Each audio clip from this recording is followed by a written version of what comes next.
सदाबहार सच्ची कहानियों पर आप सभी का स्वागत है। इसका पूरा खानदान ऐसा है और ये बड़े पर्दे वाली बीवी बनती रहती है। रात को ऐसी हरकतें करती है। ये आवाज़ मेरी सास की थी जो मैंने ऊंची आवाज़ सुनी तो मुझे समझ नहीं आ रहा था मेरी सास ये बात कैसे कह रही है। मैं तो जल्दी से अपने कमरे से बाहर आई थी। ये रात के 12 बजे का टाइम था। मुझे अपनी सास पर बहुत तेज़ गुस्सा आ रहा था। हर टाइम बिना वजह बोलती रहती थी। मुझे ऐसा लग रहा था जैसे वह अभी बड़ी भाभी यानी मेरी जिठानी अमरीन भाभी से बात कर रही है। अमरीन भाभी के साथ उनका रोज़ रोज़ का झगड़ा ही चलता रहता था। अक्सर अमरीन भाभी नाकाम में रहा करती थी। मेरी सास को गुस्सा आ जाता था। फिलहाल वह हमेशा यही कहा करती थी कि एक दिन तुम्हारे पर्दे की असलियत मैं पूरी दुनिया को बताकर रहूँगी।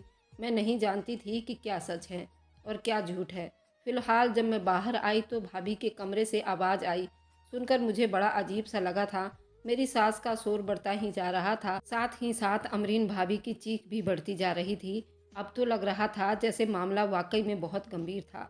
जैसे ही बाहर आई मैंने देखा भाभी के कमरे से ही चीखों की आवाज़ आ रही थी। अमरीन भाभी ज़्यादातर कमरा बंद करके ऐसा सोया करती थी, पता ही नहीं आज कैसे कमरा खुला रह गया था जो सास अंदर चली गई थी। यही सोचती सोचती मैं भी अमरीन भाभी के कमरे में गई। कमरे का दरवाज़ा खुला ही था। मेरी सास ने अमरीन भाभी को बालों से पकड़ रखा था। उन्हें घसीटते हुए बाहर ले जा रही थी। बाहर लाकर उन्हें ज़मीन पर ढकेल दिया और फिर कमरे में कुंडी लगा दी। बोली कि तुम्हारा आशिक जो अंदर बैठा है ना, उसके बारे में तो मैं पूरी दुनिया को दिखाऊंगी। मैं समझ नहीं पा रही थी और ना ही मुझे यकीन आ रहा था कि अमरीन भाभी के बारे में ऐसी कोई बात भी हो सकती है। अमरीन भाभी का पति 2 सालों से कतर में काम कर रहा था। ऐसे में अमरीन भाभी की यह हरकत बहुत बुरी और अजीब थी, क्योंकि एक पति अपनी बीवी के लिए जब कमाने के लिए परदेश जाता है तो उसे भी उसकी वफा का लिहाज करना चाहिए। पति की अमानत में खयानत नहीं करनी चाहिए। मुझे भी ये सोचकर अमरीन भाभी से घिन आने लगी थी। उन्होंने अपने पति को धोखा दिया। ऐसी औरतों से मेरी वैसे भी नहीं बनती थी। फिलहाल अमरीन भाभी मुजरिम की तरह नीचे पड़ी ज़मीन में घूरे जा रही थी।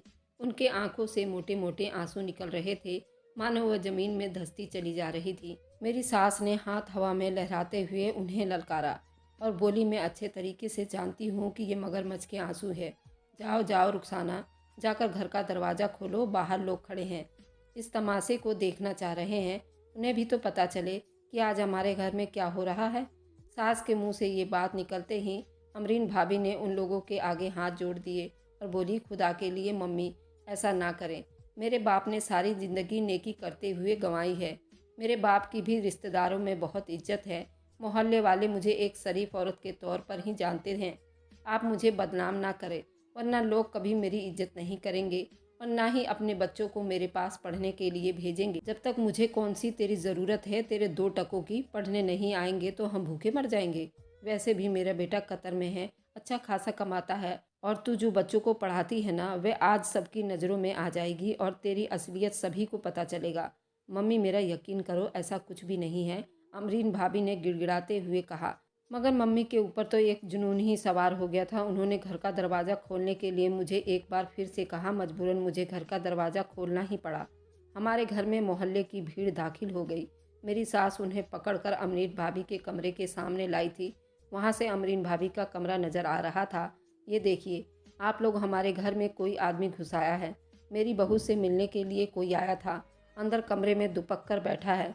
मैंने उसे पकड़ रखा है। आप लोग उसे पकड़कर पूछताछ करें ताकि दोबारा किसी की हिम्मत ना हो दूसरों के घरों में झांकने की और जाने की। मोहल्ले वालों को जब ये बात पता चली कि ऐसा हो चुका है तो वह लोग भी अमरीन भाभी को बुरी नज़रों से देखने लगे थे। जाहिर है एक औरत को पढ़ी लिखी है, कुरान पढ़ी है, मोहल्ले में उसकी अच्छी इज्जत है। जब उसके बारे में एक दिन आपको ये पता चले कि रात के पिछले पहर उससे कोई आदमी मिलने आया था तो आप क्या सोचेंगे? यही ना कि वह जो कुछ लोगों को दिखाती है वह एक ढोंग के सिवा कुछ भी नहीं है। मुझे तो समझ नहीं आता था कि अमरीन भाभी को ऐसा करने की क्या ज़रूरत पड़ गई थी। क्या अमरीन भाभी में इतनी भी अकल नहीं थी कि वह किसी को अपने घर बुलाएं, जबकि वह शादीशुदा हैं और हर मामले को समझती हों। लेकिन खैर, अब जो हो चुका था वह तो बीत चुका था। मुझे भी अमरीन भाभी पर अफसोस होने के साथ साथ उन पर तरस भी आ रहा था। अमरीन भाभी का पति कतर में था और जाहिर है उनके लिए यहाँ पर रहना मुश्किल था। मगर ये बात बड़ी अजीब सी थी। जो कुछ भी हुआ था उस पर मुझे अमरीन भाभी पर बहुत गुस्सा आ रहा था। उन्होंने हमारे घर का बेड़ा गर्क कर दिया था और इस घर की इज्जत नीलाम कर दी थी।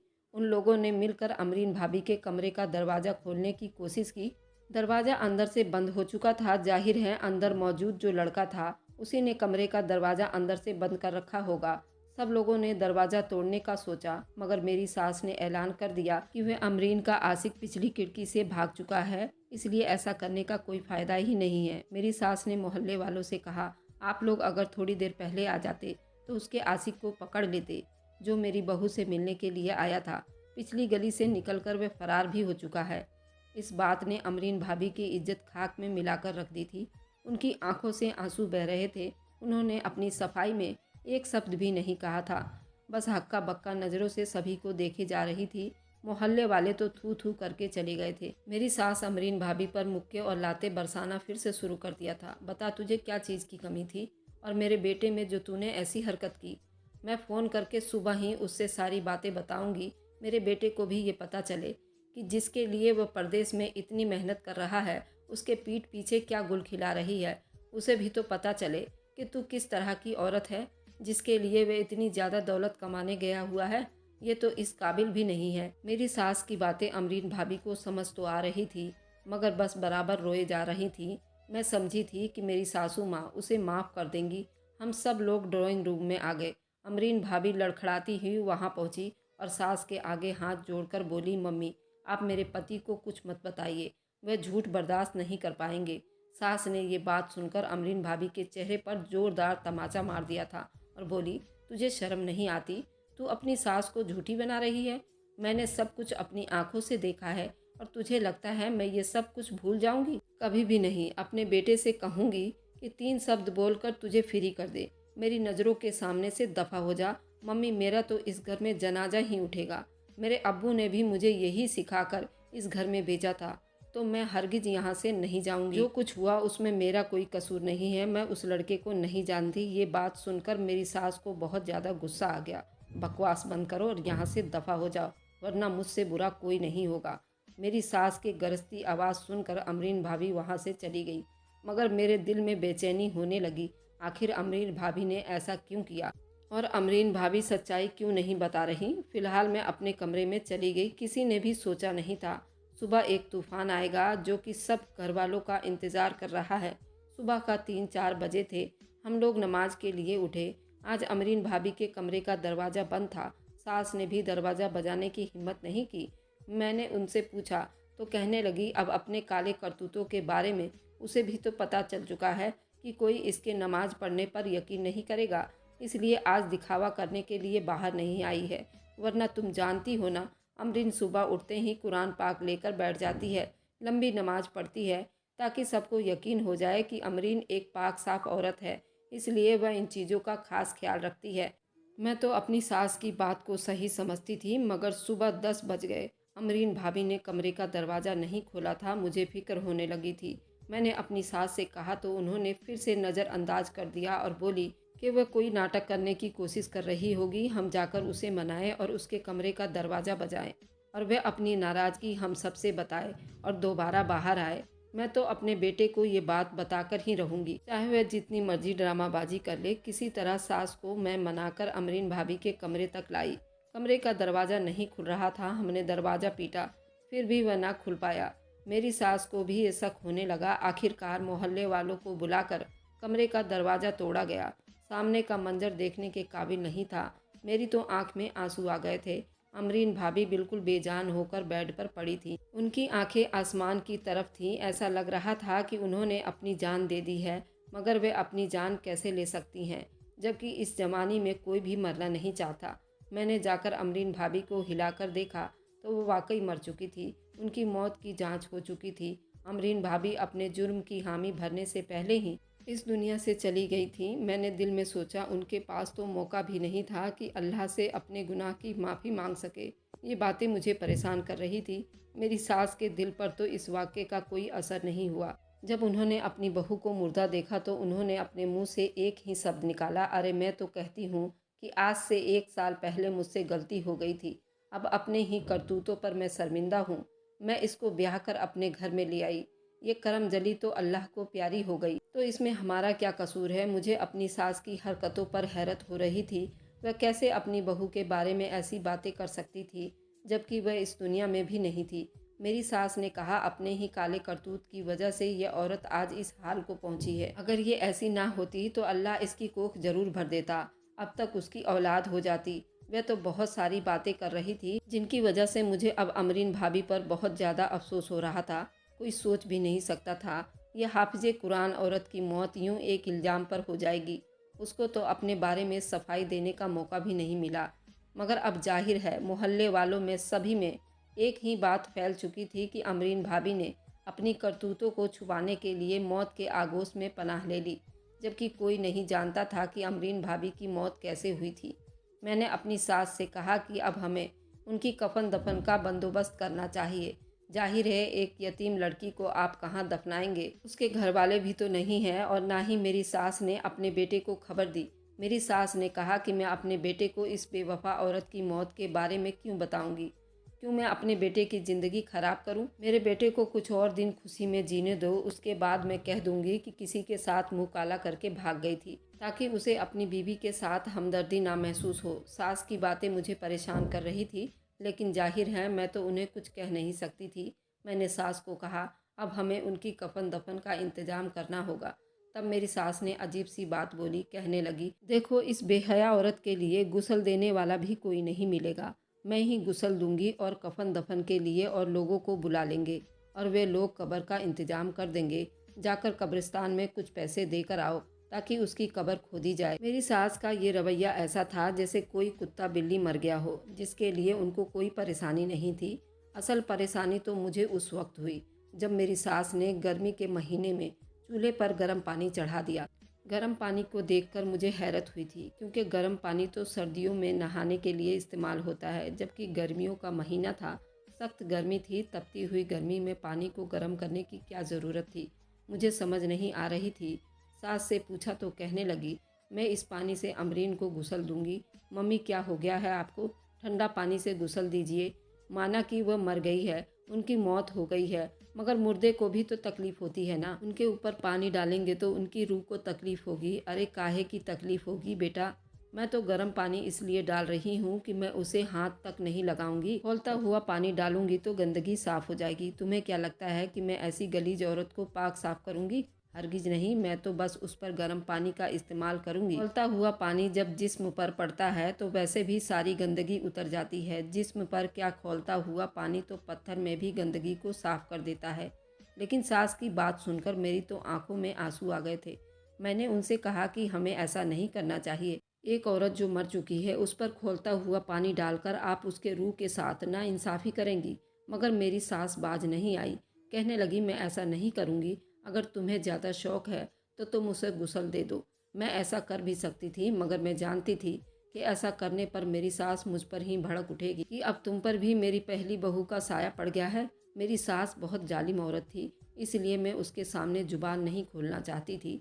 मगर सच पूछे तो मुझे अमरीन भाभी पर बेहद तरस आ रहा था। फिर दिल में सोचा कि खौलता हुआ पानी डालें या फिर ठंडा पानी। मुर्दे पर तो वैसे भी पता नहीं चलता उसके साथ क्या हो रहा है। मैंने जब पानी की तरफ देखा तो वह पानी खौल रहा था। मैंने अपनी सास से कहा कि इस पानी को अब उतार देना चाहिए, पानी काफ़ी गर्म हो चुका है। खौलते हुए पानी से तो नहीं नहलाया जाएगा ना? अरे ना बेटा, गंदगी पर जो भी डालो उस पर कोई फ़र्क नहीं पड़ता। तुम जानती हो कि वह एक खबीस औरत थी। अच्छा है उसके गुनाहों की सज़ा उसे इस दुनिया में ही मिल जाए तो आखिरत में कम हो जाएगा। अपनी सास पर मैं हैरान थी, वह एक मुर्दा औरत के बारे में कैसी बातें कर रही थी। उन्होंने वह खौलता हुआ पानी मुझे बाल्टी में लाने को कहा। मेरा दिल इस पानी को देखकर कांप गया था। पानी बहुत ज़्यादा उबला हुआ था, ऐसा कि उसके गिरने से भी हाथ जल जाए। मैंने पानी को बड़ी सावधानी के साथ बाल्टी में डाल दिया, कहीं ये मुझ पर ही ना गिर जाए। मगर फिर भी मुझे उसे कमरे तक ले जाते हुए बहुत दुख हो रहा था। मैंने कमरे में पानी ले जाकर रख कर आ गई। मेरी सास ने कहा कि अब तुम लोग बाहर चले जाओ, मैं अपनी बहू का कफन दफन की जिम्मेदारी खुद लूँगी। उसे नहलाने धुलाने की जिम्मेदारी मेरी है। मैं जानती थी कि मेरी सास अपनी बहू पर जुल्म करेगी। खौलता हुआ पानी आप किसी पर डालोगे तो आपकी क्या हालत होगी। लेकिन मैंने दिल में सोचा था कि मैं अपनी जेठानी को नहला देती हूँ। मुझे अपनी सास पर बहुत गुस्सा आ रहा था। दिल में ये सोच रही थी, ये औरत मेरा क्या हसर करेगी। मेरी शादी को तो अभी 1 महीने हुए थे। मैं उनके सामने ज़्यादा जुबान भी नहीं खोलना चाहती थी। मैं तो चुप रही। कुछ देर के बाद कमरे के अंदर चीख पुकार की आवाज़ आने लगी थी। ये आवाज़ें मेरी सास की थी। मेरे बाद बाकी 3 नंदें भी कमरे के बाहर जमा हो गई थीं। किसी को समझ नहीं आ रहा था क्या हुआ है। मेरी सास की आवाज़ सुनकर नंदों ने कमरे का दरवाज़ा पीटना शुरू कर दिया, मगर सास ने कमरे का दरवाज़ा नहीं खोला। कहने लगी, खुदा के लिए मेरी मदद करो, दरवाज़ा खोलो, किसी तरह भी खोलो। थोड़ी देर के बाद सास की आवाज़ आना भी बंद हो गई थी। उसके बाद एक चुप्पी सी छा गई थी। मेरी तीनों नंदे के चेहरों पर हवाइयाँ उड़ चुकी थी। किसी को समझ नहीं आता था क्या हुआ है। सास की चीखने की आवाज़ भी अब नहीं आ रही थी। और वहाँ क्या हुआ है? हमने दूसरी तरफ से जाकर खिड़की से देखने की कोशिश की, मगर सास ने कमरे की खिड़कियों को भी पीछे से बंद कर रखा था। अमरीन भाभी के कमरे का दरवाज़ा तो वैसे भी टूटा हुआ था। कल रात को मोहल्ले वालों ने दरवाज़ा तोड़ दिया था। अब दूसरे कमरे के दरवाजे को तोड़ने पड़े। मोहल्ले वालों को एक बार फिर से बुलाया गया। एक मजबूत लोहे के साथ दरवाजे को तोड़ने का काम शुरू हुआ। मेरी ननद कमरे के बाहर जमा हो गई। उनका कहना था वह किसी के सामने भी अपनी माँ को होने नहीं देंगी, इसलिए कमरे के बाहर वह खुद खड़ी थी। उन्होंने किसी को भी अंदर जाने नहीं दिया। कुछ ही देर के बाद मेरी तीनों नंदें कमरे में बंद हो गई। उन्होंने दरवाजे को भी दोबारा से ठीक करके अपनी जगह पर रख दिया। अंदर कमरे में पूरी चुप्पी थी, मगर मेरी छोटी ननद की रोने की आवाज़ आ रही थी। किसी को भी पता नहीं चला कि क्या हुआ है। मेरी बड़ी ननद ने मुझसे ठंडा पानी लाने को कहा था। मैं ठंडा पानी अंदर कमरे में लेकर गई थी, मगर मुझे कुछ नज़र नहीं आया, क्योंकि उन्होंने मुझे दरवाजे से ही वापस भेज दिया। थोड़ी देर के बाद हमारे घर के बाहर एक एम्बुलेंस खड़ी थी। मुझे ये तो नहीं पता था कि एम्बुलेंस क्यों आई थी, मगर उसके बाद हमारे घर में अजीब सी चुप्पी छा गई थी। मेरी नंदों ने अमरीन भाभी का जनाजा निकाल दिया। सब लोग जनाजा पढ़ने के लिए चले गए। घर में सिर्फ औरतें रह गई थी। वह औरतें तरह तरह की बातें कर रही थी। कुछ ने कहा अमरीन की बद्दुआ लगी है। उन लोगों को अमरीन जैसी औरत पर उन्होंने गलत इल्ज़ाम लगा दिया था। जबकि दूसरी तरफ नंद का रोना पीटना देखकर ऐसा लग रहा था वह भी भाभी की मुजरिम है। उसने तो सब औरतों के सामने चिल्लाते हुए ये भी कह दिया कि भाभी को मैंने मारा है। ये बात तो हम सब ने इसलिए नज़रअंदाज कर दी थी क्योंकि ये छोटी थी। उसकी उम्र बस 21 साल की थी। उस पर किस तरह का इल्ज़ाम लगाना सही बात नहीं थी। वह अपने मुंह से बोल रही थी, मगर हम सब जानते थे कि उसकी इतनी हिम्मत नहीं हो सकती थी कि वह एक 30-35 साल की औरत का कत्ल कर दे। किसी ने भी ऐसा नहीं सोचा था, ऐसा हुआ भी नहीं था। मगर मेरी छोटी ननद बार बार रोना पीटना कर रही थी। कहने लगी ये सब कुछ मेरी वजह से हुआ है। माँ को भी पता था, मैंने बहुत बड़ी गलती कर दी। नूरी की बातें सुनकर मोहल्ले वाले अपने आंखें और कानों को हाथ लगाने लगे। किसी ने सोचा भी नहीं था इस घर में एक ही दिन में 2 घटनाएं हो जाएंगी। फिलहाल अब अमरीन भाभी का कफन दफन का वक्त हो गया था। मेरी छोटी ननद दहाड़े मार मार कर रो रही थी, जबकि उससे पहले वह बड़े आराम से बैठी थी। घर में मेरी सास किसी को भी नज़र नहीं आ रही थी। वह अस्पताल में थी। अमरीन भाभी को कब्रिस्तान में पहुंचा दिया गया था। अमरीन भाभी की कफन दफन के बाद घर का माहौल बड़ा अजीब सा हो गया था। तब मुझे अपनी सास का ख्याल आया कि वे कहाँ गई हैं। मैंने यही बात अपनी बड़ी ननद से पूछी तो कहने लगी कि मम्मी को हमने बुआ के घर में छोड़ दिया है। मगर बुआ के घर में क्यों? यहाँ अपने घर में क्यों नहीं रहेंगी? बड़ी ननद से पूछा। उसने जवाब दिया कि मम्मी को अपनी बहू के जाने का सदमा है, इसलिए वह कुछ दिन अपनी ननद के घर रहेगी। बात तो बड़ी अजीब सी थी, मगर मैं उन लोगों से सवाल नहीं कर सकती थी। मेरी तीनों ही नंदें बड़ी खतरनाक थी, बस छोटी जरा कम थी, मगर वह भी अपनी बहू के नक्शे कदम पर चल रही थी। खैर, अमरीन भाभी की कफन दफन के बाद मेरी छोटी ननद रोना धोना शुरू कर दिया। उसने अपने रोने धोने की वजह से घर में सभी को परेशान कर रखा था। मेरे पति ने उसे बहुत बार समझाने की कोशिश की थी। कहने लगी अभी तो मम्मी का पता नहीं क्या बनेगा। मुझे अपनी सास के बारे में बहुत शक हुआ था, मगर मैंने अपने पति से नहीं पूछा। मेरा पति अब मुझसे नज़रें चुराने लगा था। मैं अक्सर ही देखती थी वह अपनी मम्मी के बारे में बात करते हुए परेशान हो जाता था, लेकिन वह अपनी माँ को सबसे कब तक छुपा के रखता। एक दिन मेरी सास को दोबारा से घर लाया गया। उनकी हालत देखकर मेरे तो कदमों तले से ज़मीन निकल गई थी। उनका चेहरा इतना खौफनाक और बिगड़ा हुआ था, चेहरे का गोश्त लटक चुका था, जिसे देखकर मुझे यकीन नहीं आया था कि मेरी सास तो ऐसी थी ही नहीं। उनका चेहरा खूबसूरत और अभी तरोताज़ा था, मगर चेहरे का लटका हुआ गोश्त देखकर समझ नहीं आया था कि क्या हुआ है। तब पता चला कि वह गर्म खौलता हुआ पानी गलती से उनके चेहरे पर गिर गया था और वहाँ पर कुछ हरकत होने की वजह से चेहरे को ही नहीं बल्कि उनके बदन पर भी कई घाव के निशान थे। ऐसा जख्मी कर दिया था कि दोबारा से वह ठीक भी नहीं हो सकती थी। मेरी सास की जुबान भी अजीब तरीके से टेढ़ी हो चुकी थी, क्योंकि एक तरफ का होंठ भी जल चुका था। उसका कोई हल भी नहीं था। हालांकि गर्म पानी का जला ठीक हो जाता है, मगर मेरी सास का जला हुआ ठीक नहीं हो रहा था। उनका तो गाल जल चुका था और लटक चुका था, जबकि अब वह पछता रही थी। एक दिन मुझे अपने सामने बिठाकर बोली, देखो बेटी, मैंने अपने इसी मुंह से एक नेक औरत के इज्जत को तार तार कर दिया था, जबकि अब ये लटक चुका है। मैंने सब मोहल्ले वालों के सामने अपनी बहू की बुराई की। अब मैं बोलने के काबिल नहीं हूँ। मेरी सास का ये हाल देखकर मुझे उन पर तरस भी आता था, मगर मैं क्या कर सकती थी। पर ये नहीं जानती थी कि उससे बड़ा सच तो ये दुनिया के सामने आया ही नहीं है। मेरी ननद बार बार कहती थी कि देख लेना, मेरे साथ भी बहुत बुरा होगा। भाभी, देख लेना, एक दिन मेरे साथ भी यही हाल होगा। मैंने उनसे पूछा कि ऐसा क्यों कह रही हो? तुम बार बार खुद को क्यों कोसती रहती हो? कहने लगी, अमरीन भाभी का कसूर नहीं था। लड़का जिसका नाम इरशाद था, उसे मैंने ही घर बुलाया था। उस समय मेरी माँ भी मेरे साथ मिली हुई थी। मैंने अमरीन भाभी को माँ के साथ मिलकर बदनाम कर दिया। पता नहीं अल्लाह मुझे कैसे बख्शेगा। फिर रोते हुए कहने लगी, आपने देख लिया ना, अल्लाह अपने जिस बंदे से मोहब्बत करता है, मरने के बाद भी उसका ख्याल रखता है। कमबख्त, अपनी ज़िंदगी में मैं भी अपने रब के करीब नहीं हो पाई। उसका रोना धोना देखकर मैं समझ गई थी कि ज़िंदगी भर उसे कोई बीमारी ना सही, मगर पछतावे का डंक जरूर उसे डसता रहेगा, क्योंकि पछतावा एक बार दिल में आ जाए फिर ज़िंदगी भर नहीं जाता। अगर आपको आज की कहानी पसंद आई है तो वीडियो को ज़रूर लाइक कीजिएगा और अपने दोस्तों के साथ शेयर भी कीजिएगा। और हाँ, अगर आपने अभी तक हमारे चैनल को सब्सक्राइब नहीं किया है तो ज़रूर सब्सक्राइब कर लें। मिलते हैं हम अपनी कल की एक नई दिलचस्प कहानी के साथ। मुझ पर सदा अपना प्यार और स्नेह बनाए रखें। सभी को मेरा प्यार भरा नमस्कार दोस्तों।